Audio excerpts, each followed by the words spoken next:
Bueno, disculpen el otro video, quedó todo dado vuelta, no sé bien por qué.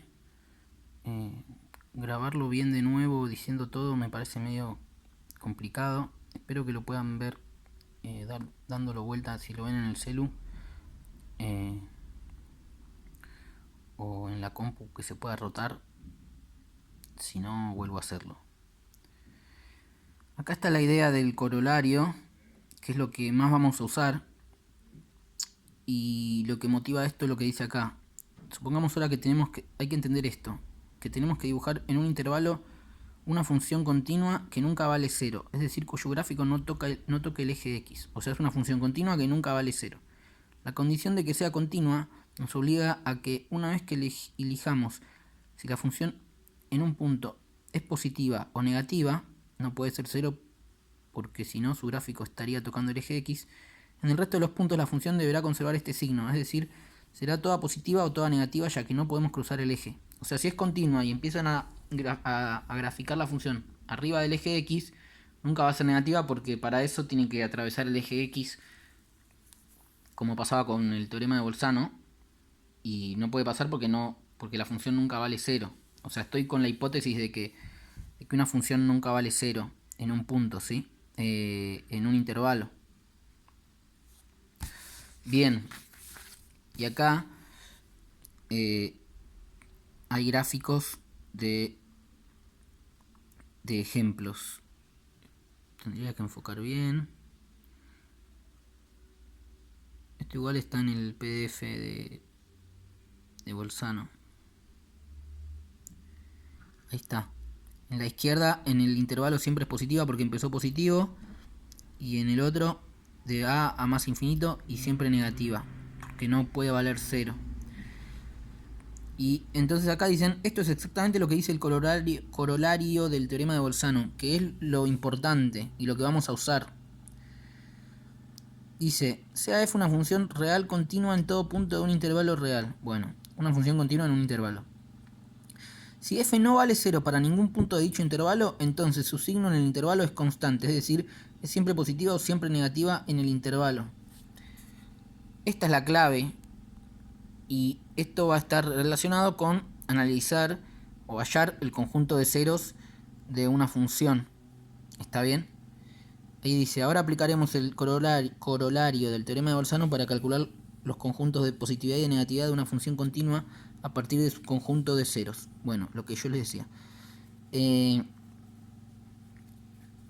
que ver este ejemplo y para eso hay que tener en cuenta, por ejemplo, la cantidad de raíces que puede tener una función polinómica, de raíces o ceros, según el grado, ¿sí?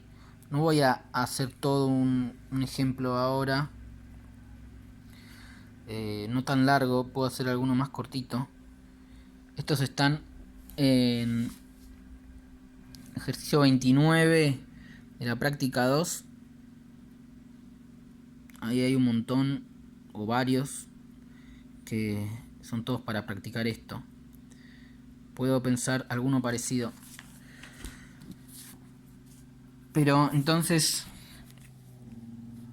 el corolario teorema de Bolzano dice que,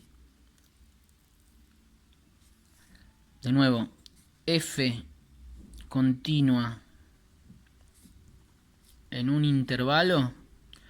Bolzano decía que si cambia de signo vale cero, ¿sí? Eso decía el teorema de Bolzano. Si una función es continua en un intervalo, si cambia de signo en los bordes, supónganse, entonces en el medio en algún punto vale cero. Bueno, acá es, digamos,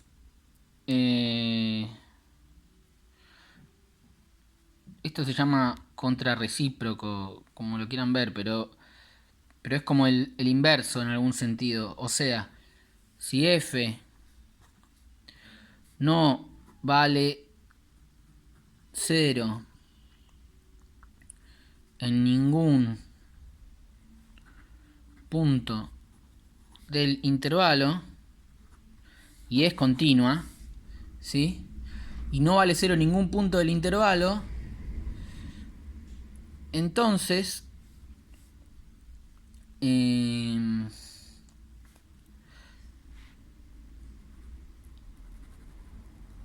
bueno, tiene, sí, pongámoslo, tiene que tener siempre el mismo signo en todo el intervalo. O sea, siempre positiva o siempre negativa.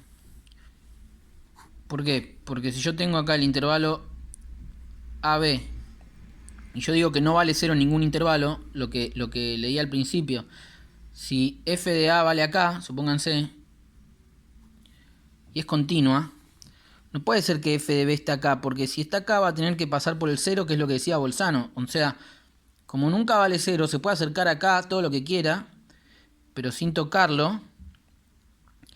Entonces, bueno, f de B tiene que... me quedó como que valen lo mismo, no quería eso. F de B tiene que ser también positiva y todos los puntos del intervalo tienen que ser todos positivos. Si yo ya sé que en ningún punto del intervalo, eso es lo importante. Yo sé que en ningún punto del intervalo f vale 0. ¿Está bien? Yo sé eso. Entonces, signo constante en intervalo. F tiene signo constante en intervalo. Bueno, voy a hacer uno último con un ejemplo.